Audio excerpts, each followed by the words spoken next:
এমন একটা মানুষ খুঁজে দেখাতে পারবে যার মধ্যে কোনো রকম কোনো টেনশন নেই, একদম বিন্দাস আছে? নেই কিন্তু। এই যে তুমি আমাকে দেখছো, তোমার মধ্যেও কোথাও না কোনো টেনশন কিন্তু কাজ করছে, যে কারণে তুমি কোনো না কোনো সমস্যা কিন্তু নিজের মধ্যে নিয়ে বসে আছো। কি ঠিক বলছি তো? আজকে আমি চলে এসেছি, আমি অর্ণব, তোমাদের সামনে। আমার চ্যানেল নিজেকে চিনতে শেখো, এখানে তোমাদের সবাইকে স্বাগত। আমি আজকে আলোচনা করব কি করে নিজের যে টেনশন, নিজের মধ্যে আমরা যেই টেনশনটা পুষে রাখি, যেই টেনশনের জন্য বিভিন্ন স্ট্রেস আমাদের মধ্যে বাসা বাঁধে, আর আমরা নিজেদের সাথে লড়াই করে উঠতে পারছি না, ক্লান্ত হয়ে যাচ্ছি। এই সমস্যা থেকে আমরা কি করে বেরিয়ে আসবো? ভিডিওটি দেখতে থাকো। যদি ভিডিওটি ভালো লাগে একটা লাইক অবশ্যই করে দিও, আর কমেন্ট করে জানিও কেমন লাগলো। আর তোমাদের মনে যদি কোনো প্রশ্ন থাকে আমাকে করবে, তার উত্তর আমি দেবো। অবশ্যই প্রশ্ন করতে পারো কমেন্ট বক্সটি ব্যবহার করে। তো ভিডিওটি দেখতে থাকো। আর আরেকটা কথা আমি বলবো, এই মুহূর্তে যারা আমাকে ইউটিউব ছাড়া অন্য কোনো প্ল্যাটফর্মে দেখছো, তারা একবার ইউটিউবে চলে যাও, আমার চ্যানেলে গিয়ে একটা সাবস্ক্রাইব অবশ্যই করে দাও। প্রত্যেকটা মানুষের টেনশনের ধরন কিন্তু আলাদা। কারো হয়তো ফাইন্যান্সিয়ালি কোনো প্রবলেম আছে, সেটা নিয়ে তার টেনশন হচ্ছে। কারো হয়তো যদি স্টুডেন্টরা হয়ে থাকে, সামনে এক্সাম রয়েছে, পড়া হয়নি, এটা নিয়ে টেনশন। কারো এই ধরনের প্রবলেম আছে, সেটা কি একটা কাজ করছি, কাজটা করার পর এই কাজটা কি আমার পছন্দ করবে, ভালো লাগবে তো কাজটা পড়ার পর রেজাল্টটা কি আসবে, যদি আমি সাকসেস না হই তখন কি হবে। আবার কিছু মানুষের একটা অদ্ভুত প্রবলেম আছে, কি বলতো? সেটা হচ্ছে, আমি একটা কাজ করে নিলাম, ঠিক আছে চলো একটা সাকসেস হয়ে গেছি, কিন্তু এরপরে আমি কি করব, সেটা আবার তার একটা এক্সট্রা টেনশন। কি তোমার এই প্রবলেমগুলো হয় কি? তাহলে ভিডিওটি দেখতে থাকো। আচ্ছা, আমি একটা ছোট্ট উদাহরণ দিচ্ছি। এই উদাহরণটা আমি আমার পুরনো ভিডিওতে আগেও দিয়েছি। তুমি কোথাও ঘুরতে গেছো, সে তুমি বাইকে যাও, স্কুটিতে যাও, গাড়িতে যাও, যেভাবেই যাও না কেন, তুমি ঘুরতে গেছো, একদম লং ড্রাইভে গেছো, ঠিক আছে? এবার ঘুরতে যাওয়ার পর তোমার একটা ডেস্টিনেশন ছিল যে আমি এখানে যাব, কিন্তু যাওয়ার পথে তুমি যখন যাচ্ছ সেই মুহূর্তে তোমার রাস্তা গন্ডগোল হয়ে গেছে, তুমি প্রায় 10 কিলোমিটার ঘুরে ফেলেছো। এবার ঘুরে ফেলার পরে তারপর তুমি জানতে পারলে যে না, তোমার রুটটা তো ওই দিকটাতে ছিল, তখন তুমি আবার সেই দিকে গেলে প্রায় তোমার 10-20 কিলোমিটার তোমার বেকার যাতায়াত হলো। তো এইখানে তুমি যখন জানতে পারলে যে আমার রুটটা আমার চেঞ্জ হয়ে গেছে, আমার ওই দিকে যেতে হবে, তুমি কি তখন ওই মুহূর্তে ওখানে দাঁড়িয়ে বসে কাঁদতে শুরু করতে, নাকি আবার সেখানে যেতে? এবার তুমি যখন সেখানে আবার পৌঁছে গেলে, পৌঁছানোর পরে তোমার যে জার্নিটা, এই জার্নিটার মধ্যে কি এক ফোঁটাও কি তুমি সেই জার্নিটা এনজয় করোনি? একটু বলো তো আমাকে। রাস্তায় যেতে যেতে তুমি এত কিছু দেখলে, এই করলে ওই করলে, কোথাও তো তুমি থেমেওছো, তো এক ফোটাও কি এনজয় করোনি? পুরো রাস্তাটা তোমার বোরিং লেগেছে, নাকি তুমি সেই ডেস্টিনেশনে যাওই নেই, যেহেতু আমার প্রবলেম হলো রাস্তা আমি ভুলে গেলাম, সেখানে আর যাবো না? কোনটা? তুমি যাবে তো। তো সেক্ষেত্রে তোমার টেনশনটা কিংবা তোমার প্রবলেমটাও ঠিক একই রকম। তোমার কাছে তোমার প্রবলেম আসবেই, কিংবা তোমার টেনশন তোমার কাছে আসবেই। তো সেক্ষেত্রে তাতে কি কোনো সমাধান আছে? সমাধান একটাই আছে, আমি যেই কাজটা করব সেটা আমি করে নেব। সেটা আমি সাকসেস হব কি হব না এটা ভেবে আমি টেনশন করছি, তাহলে আমি কাজটাই করব না। কিংবা সাকসেস হওয়ার পরে আমি কি করব, সেটা আমার আরেকটা টেনশন। আমার কাজ কি? আমার কাজ হচ্ছে সেই কাজটাকে করা, আমি সেই কাজটাকে করব, যেহেতু আমি কাজটা জানি সেটা আমি করব। এবার যদি আমি সাকসেস না হই, তাহলে আমি আবার করব, না হলাম আবার করব, কি যায় আসে? কিছু প্রবলেম হবে কি, যেহেতু তোমাকে কাজটা করতেই হবে, তো সেটা তোমাকে তো করতেই হবে। এবার হবে কি হবে না সেটা ভাবে তুমি টেনশন নিচ্ছ, লাভ কি? তুমি যদি সাকসেস হয়ে যাও তাহলে হয়ে গেলে, যদি ফেলিয়ার হয়ে যাও তাহলে তুমি আবার করবে, তাতে তো কোনো সমস্যা নেই। কাজটা তো তুমিই করছো, তোমাকেই তো করতে হবে। কি কিছু ভুল বললাম কি আমি? তোমার হঠাৎ করে তুমি জানতে পারলে তোমার বাড়িতে অসুস্থ হয়ে গেছে, তোমার অনেকগুলো টাকার প্রয়োজন ট্রিটমেন্টের জন্য। এই মুহূর্তে তোমার কাছে সেই টাকাটা নেই, তুমি কি করবে?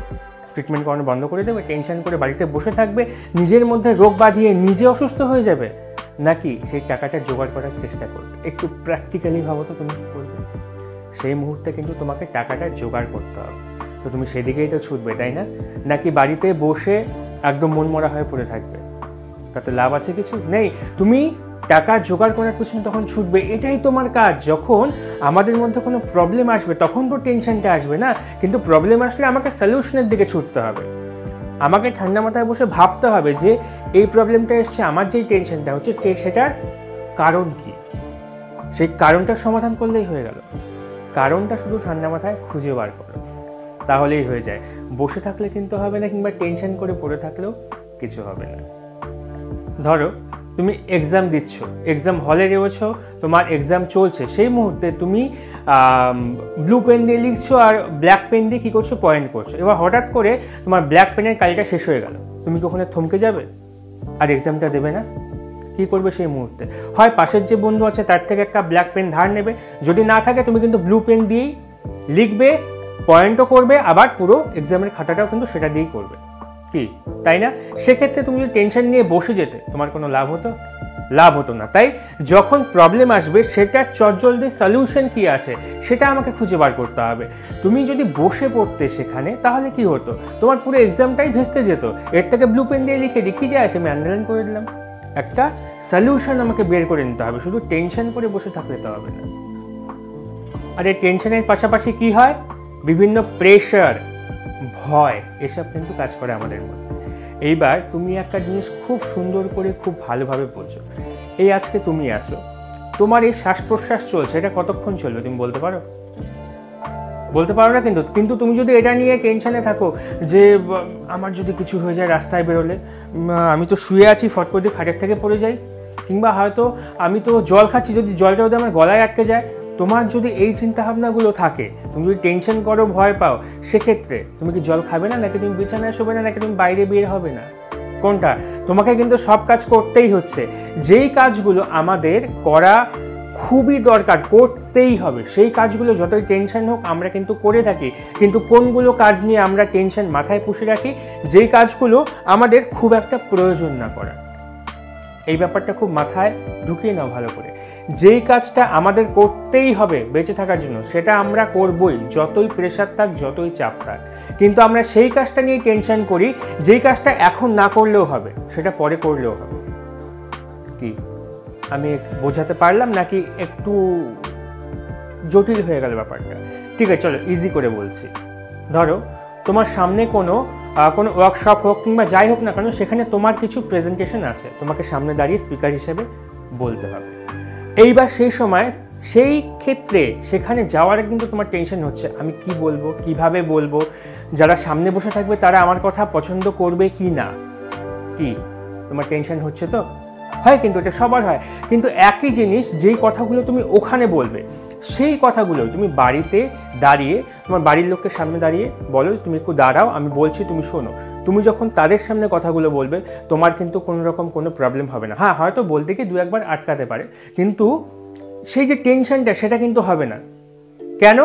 যেটা বললাম, আমরা যেই কাজটা মানে একটু পরে করলেও হবে, সেই কাজটা নিয়ে আমাদের টেনশন হয়। যেই কাজটা এখনই করছি সেটা নিয়ে কিন্তু আমাদের টেনশন হয় না। কিংবা যেই কাজটা আমাদের খুব প্রয়োজন করা, কি প্রয়োজন, প্র্যাকটিসটা প্রয়োজন, আমি প্র্যাকটিস করছি, সেই সময় আমার টেনশন হচ্ছে না। টেনশন কখন হচ্ছে?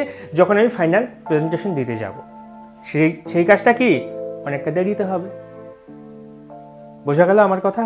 তো যেই কাজটা পরে হবে, ফিউচারে হবে, সেটা নিয়ে আমরা টেনশন করছি। কিন্তু প্রেজেন্টেই যদি সেই ব্যাপারটাকে আমরা গুছিয়ে নিই সুন্দর করে, তাহলে কিন্তু আমাদের টেনশনটা আর হয় না। আমরা যেই কাজটা পরবর্তীতে করতে যাচ্ছি সেটা নিয়ে টেনশন করছি, কিন্তু সেই কাজটা তো আমাকে করতেই হবে। তো আমি এখন একবার প্র্যাকটিস করে নিলাম, করে নেওয়ার পর সেই কাজটা আমি অন স্পট গিয়েও করব। একই রকমভাবে, শুধু চিন্তাভাবনা এরকম রাখতে হবে, নিজের মধ্যে কনফিডেন্সটা রাখতে হবে। আমরা আমাদের কনফিডেন্সটাই হারিয়ে ফেলি, যেই কারণেই আমাদের টেনশনগুলো আমাদের একদমই মাথায় এসে জমা বাঁধে। তাই নিজের কনফিডেন্সটা হারানো যাবে না। তুমি কি, তোমার যদি যে কোনো কাজে, ধরো তোমার 50% অভিজ্ঞতা আছে, তো তুমি যদি 1000 রকমের টেনশন করো, তো সেক্ষেত্রে কি তোমার অভিজ্ঞতা 100% হয়ে যাবে? কিংবা 1000 রকমের টেনশন করো, সেক্ষেত্রে কিন্তু তোমার অভিজ্ঞতা যে 50% ছিল না, সেটা কমে 20%ও নেমে যেতে পারে, উল্টো তোমার লস। বোঝা গেল আমার কথা?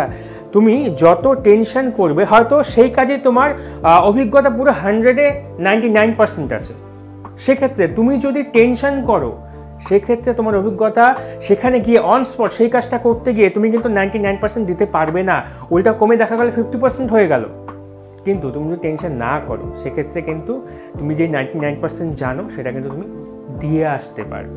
কিংবা তুমি যদি টেনশন করো, সেক্ষেত্রে 99%টা কখনোই 100% হবে না, লস হবে তোমার, কমে গিয়ে 50%ও আসতে পারে। কি, বেশি টেনশন করলে, বেশি প্রেশার নিলে কি হয়, আমাদের বুদ্ধি কিন্তু প্রয়োজনের সময় কাজ করে না। তাই এই দিক থেকে তুমি দূরে থাকো। তো বন্ধুরা, ভিডিওটি কেমন লাগলো অবশ্যই জানাবে। যদি ভিডিওটি ভালো লাগে একটা লাইক অবশ্যই করে দিও, কমেন্ট করে দিও। আর তোমরা সবসময় রিয়েলিটিকে ফেস করতে শেখো, রিয়েলিটিকে ফেস করে সামনের দিকে এগিয়ে যাও। পরবর্তীতে কি হচ্ছে, কিংবা একটা কাজ করার পর আমি কি করব, কিংবা হয়তো একটা কোনো অ্যাক্সিডেন্টাল কোনো ঘটনা আমার সাথে ঘটেছে, একটা প্রবলেম আমার মধ্যে এলো, সেটা সলিউশন করতে গিয়ে আমি টেনশনে পড়ে যাচ্ছি। সলিউশন হবে না। আমাকে প্র্যাকটিক্যালি ভাবতে হবে যে কেন প্রবলেমটা এসছে, সেই প্রবলেমটা আসার জন্য আমার মধ্যে যে টেনশনটা এলো, টেনশনটা কেন এলো, আমার মধ্যে প্রবলেম এসছে একটা সামনে, সেটাকে আমাকে সলভ করতে হবে।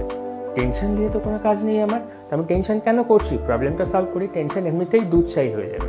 তাই এই কাজটা তোমরাও করো, আর যে কথাগুলো বললাম সেগুলো অ্যাপ্লাই করো, তোমাদের কাজে লাগবে। তো আজকের মতো এখানেই শেষ করি।